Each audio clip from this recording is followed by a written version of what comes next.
Quand j'ai su que mon père avait le Parkinson, j'ai plongé dans un monde inconnu. Puis j'ai posé 1000 questions pour mieux comprendre et briser les tabous.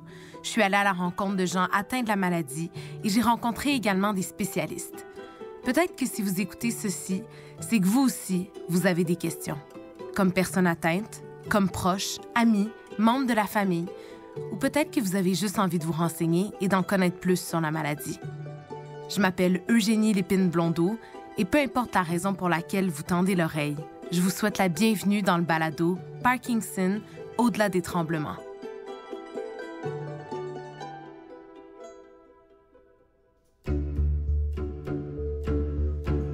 Pour commencer l'épisode, j'avais une question à 1000 piastres à poser à Dr Beaulieu-Boire, neurologue et spécialiste du mouvement. Qu'est-ce qui cause la maladie de Parkinson? Bien, la vérité, c'est qu'il n'y a probablement pas une seule cause. On pense qu'il y a beaucoup de causes. Il y a clairement des formes génétiques. Donc, il y a des gènes qui ont été bien décrits, qui peuvent se transmettre de génération en génération, qui vont causer la maladie de Parkinson. Ces gènes-là, c'est pas la majorité des gens qui vont avoir la maladie de Parkinson. Donc, on parle d'un, dépendant des études, 5, 10, 15 %, mais c'est une minorité qui ont des formes génétiques. Probablement des causes infectieuses. On sait qu'il y a des virus qui peuvent des fois peut-être déclencher des réactions qui vont mener éventuellement à la maladie, des facteurs inflammatoires. Il y a clairement des facteurs environnementaux. Donc récemment, on a eu le diagnostic en fait de maladies professionnelles chez les agriculteurs qui ont été exposés aux pesticides. Donc clairement, il y a des facteurs dans l'environnement qui jouent. Donc il y a plusieurs causes finalement. Mettons un bras cassé, bien, ça se voit. Tu t'es cassé une jambe, ça se voit. T'as une maladie neurodégénérative qui ne se voit presque pas. C'est différent. Alors, faut le prouver. Puis c'est ça qui est long. Serge Boily, 58 ans, diagnostiqué en 2019, qu'on a entendu dans le premier épisode, a mené une longue bataille dès les premières années de son diagnostic. Et il est un des premiers au Québec à avoir fait reconnaître sa maladie comme maladie professionnelle auprès de la Commission des normes de l'équité, de la santé et de la sécurité du travail, la CNESST. C'est une victoire immense pour les gens qui, comme lui, ont été exposés aux pesticides dans leur vie et qui ont développé le Parkinson par la suite. Son histoire est vraiment impressionnante. Vous, en fait, vous avez travaillé pendant longtemps pour une entreprise d'entretien paysager dans la région de Québec, oui. De 90 à 2000, 2001. Oui. Puis vous appliquiez des pesticides à ce moment-là, c'est ça? Oui. Comme quoi, c'était quoi votre travail exactement? Je fertilisais beaucoup les pelouses. Puis avec la Ville de Québec, j'avais des contrats, des gros contrats. J'en appliquais beaucoup de pesticides. Est-ce que vous saviez ce que vous utilisiez? Bien, je sais les noms des produits que j'utilisais. Mais la composante en tant que telle, non. À savoir que ça pouvait être nocif, pas vraiment. C'est que quand moi, je suais, j'appliquais les pesticides, mettons, à 30 degrés, parce que ça fait l'été, à 30 degrés, humide au coton. Je transpire, j'ai des produits sur moi, tout passe au travers. Il ne faut pas s'en cacher. Là. Ces EPI-là, les équipements de protection individuelle, dans ce temps-là, ça ne faisait pas le job.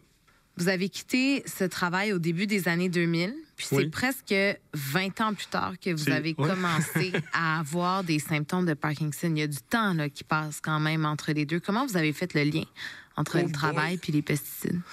Ça n'a pas été évident. Non? Non. Quand j'ai reçu le diagnostic en mars 2019, moi, à ce moment-là, la neurologue ne faisait pas de lien avec le métier que j'avais fait des années avant. Je pense que je n'y avais même pas dit, d'ailleurs. Je ne savais pas qu'il y avait un lien.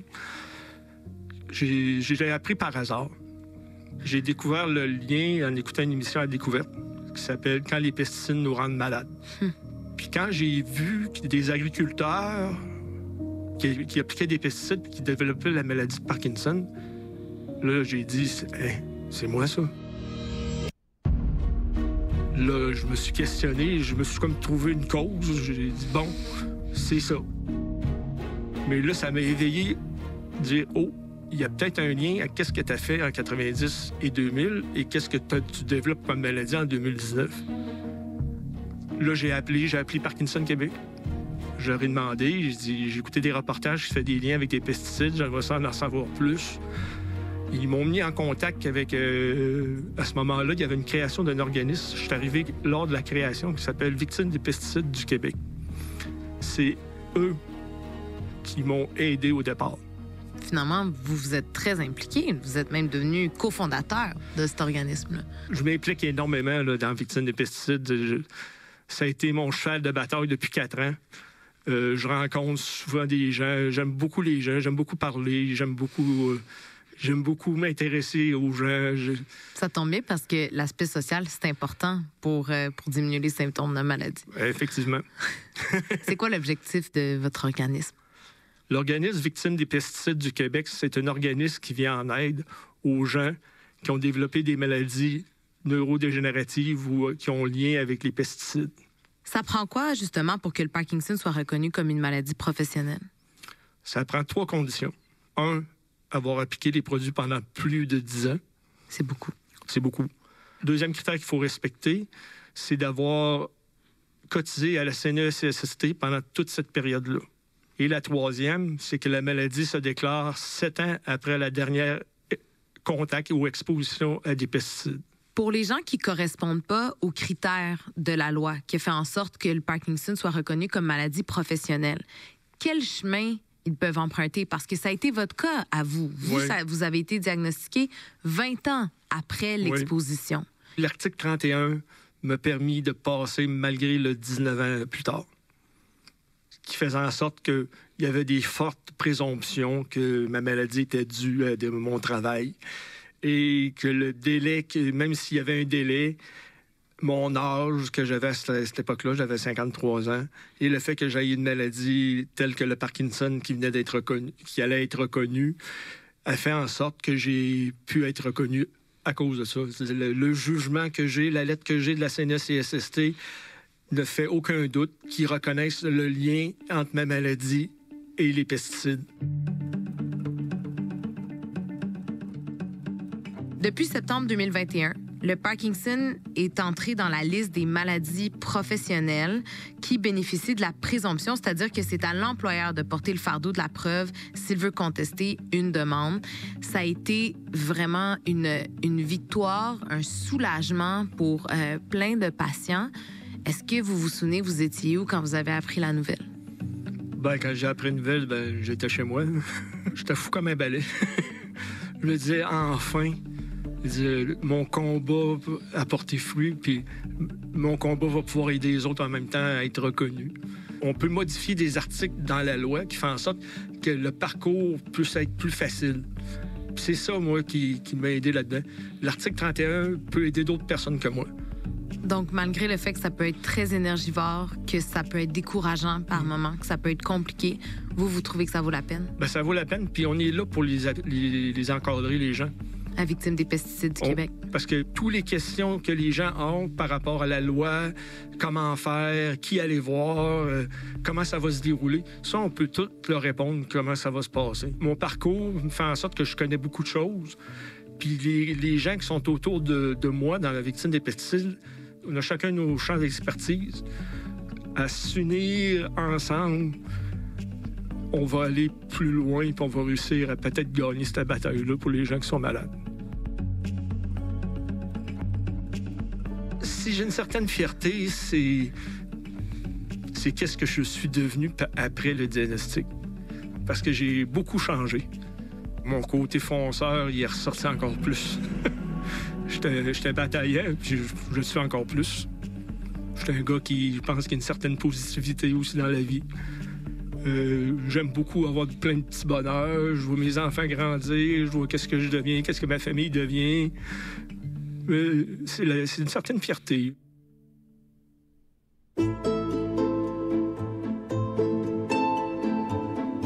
À première vue, lorsqu'on côtoie la maladie, on peut penser « Oh, ça doit être délicat, ça doit être lourd. » Mais non, parce qu'on développe beaucoup d'empathie. Et puis, à côtoyer les gens qui ont une résilience, qui ont de la persévérance, ça fait juste, chez nous, développer une meilleure version de nous-mêmes. Celle qu'on vient d'entendre, c'est Caroline Champeau, la directrice générale de Parkinson Québec. Ce qui frappe le plus quand on lui parle ou qu'on la rencontre pour la première fois, c'est sa détermination à faire connaître cette maladie encore méconnue et à contribuer à ce qu'il y ait plus de recherche dans ce domaine. On est la première porte d'entrée. Vous savez, dans un bureau de neurologue, c'est un feu roulant. Ouais. Le diagnostic tombe et puis voilà. Bien entendu, ça fait quelques années que Parkinson Québec existe. On commence à être connu au niveau de la communauté médicale. Ils nous réfèrent. Souvent, ils vont remettre un dépliant de Parkinson Québec. Donc, les personnes vont utiliser la ligne 800, ils vont nous contacter et nous, on va référer à notre partenaire régional ou s'il n'y a pas de partenaire régional, on va les prendre en charge. On va les accompagner, on va les soutenir, on va les écouter, on va les renseigner, qu'ils soient proches aidants ou personnes atteintes.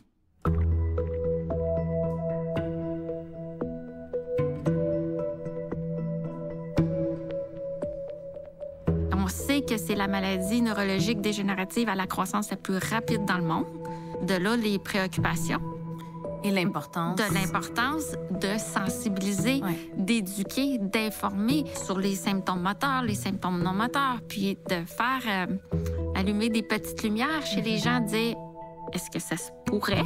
Et lorsque je me rends chez mon médecin, bien, je suis à même de mieux parler de ce qui m'arrive.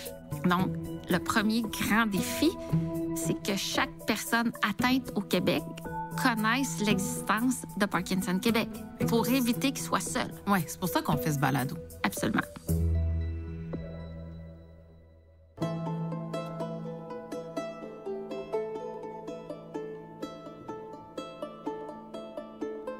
Quand on dit aux patients et aux patientes qu'ils ne sont pas seuls, c'est la même chose pour les proches aidants.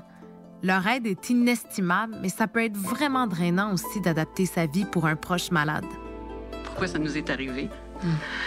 C'est la question. C'est une tonne de briques qui tombent dessus. On ne sait pas quel numéro on va tirer à la loto de la santé, fait que on ne sait pas ce qui nous attend. Des fois, je demande, je dis, ça va-tu? Parce qu'on dirait que ça va pas du tout. Il me dit, ben oui, ça va. Oui, l'expression faciale, vraiment, il y en a presque plus. Ouais. T'sais, ils méritent pas ça. Personne ne mérite d'être malade. C'était comme la dernière fois là, que je pouvais prendre un voyage. Fait que là, j'ai dit aux enfants, ben, je vais l'annuler. Ma fille a dit, non, maman, t'as besoin de répit.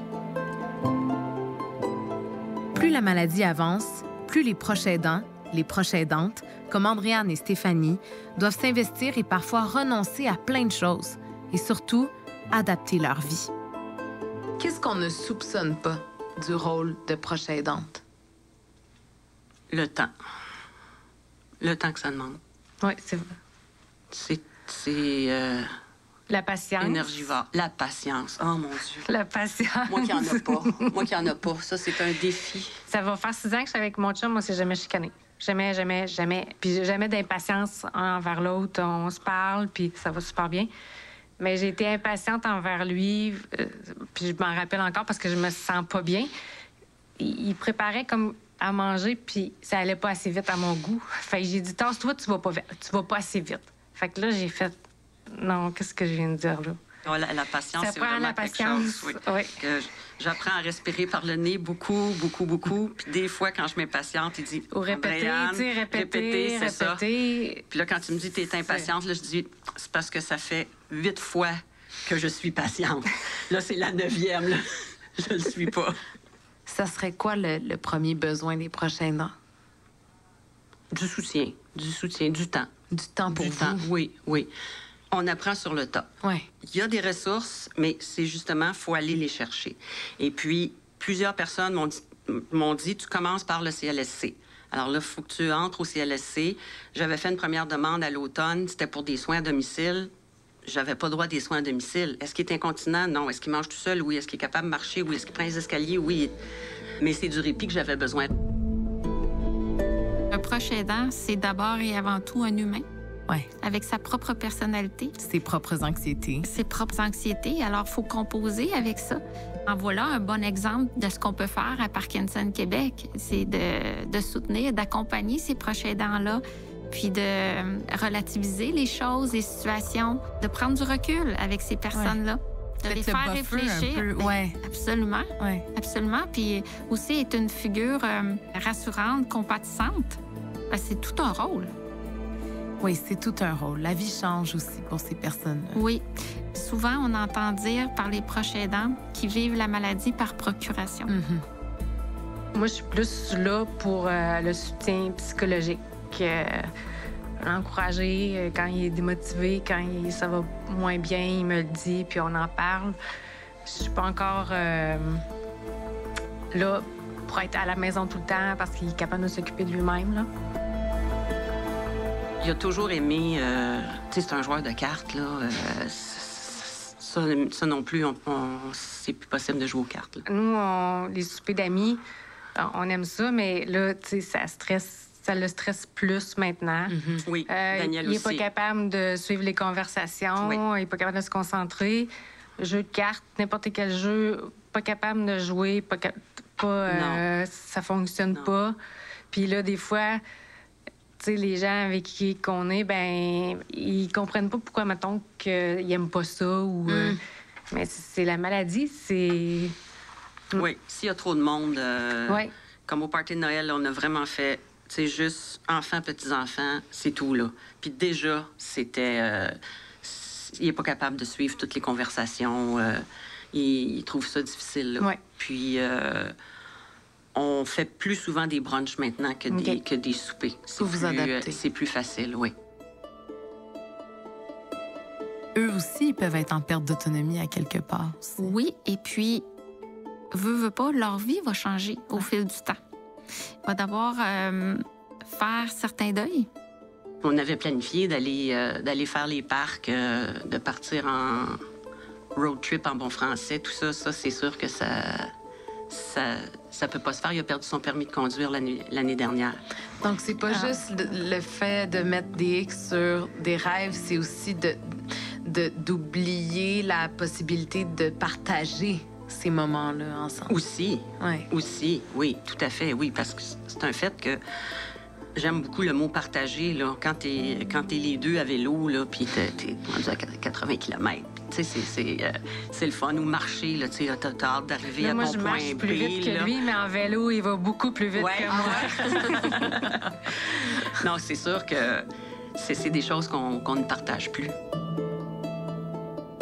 Dans la majorité, c'est quand même une maladie à progression lente. Donc, on a le temps d'y faire face, on a le temps de s'adapter, on a le temps de vivre plusieurs beaux moments. Ben là, ça va être le vélo, Ouais. principalement, là. La rénovation. Vous faites des rénaux Oui, ensemble? oui, Ça oui. aide pas le stress, ça, par contre. On a fait beaucoup de rénovations dans la maison. Puis, ben là, les petits-enfants qui sont arrivés. Ça a changé une dynamique, ça. Oui. Quand tu les entends dire Papy Luc, Papy Luc, t'es où, Papy Luc? Tu sais, c'est- Quand les petits-enfants nomment commencent à parler. les là. grands-parents, ouais. Ouais. Ah, c'est beau. Ça doit lui faire une fleur à lui aussi, Ouais. quand même, Ouais. d'entendre ça. J'ai décidé de booker mon voyage. Et puis là, je me suis dit, je vais prendre les ressources après. Et j'ai communiqué avec le CLSC et tout, et je vais avoir droit à du répit. Ah ouais? Oui, oui. Il va Donc- pouvoir avoir ce qu'il appelle un hébergement temporaire en CHSLD. Mon but le plus, comment je dirais, donc, immédiat, c'était justement de pouvoir partir l'esprit tranquille pendant mon voyage 2 semaines. La travailleuse sociale a dit, on s'enligne là-dessus, mais elle a dit, après ça, je vais travailler pour que vous puissiez avoir peut-être une journée par semaine. Pour vous. Pour moi, c'est ça. Qu'il y ait Vous allez quelqu'un la qui prendre pour vienne, faire quoi, cette journée-là? aller au cinéma, manger Ouais. avec des amis. Vous vous souvenez de Sandy Hamel, la patiente qui a 41 ans et 5 enfants? Ce qu'elle me disait, c'est que le fait d'être entourée, d'avoir une famille et des amis extraordinaires qui la soutiennent, c'était ça qui lui donnait beaucoup de courage pour passer à travers ces journées.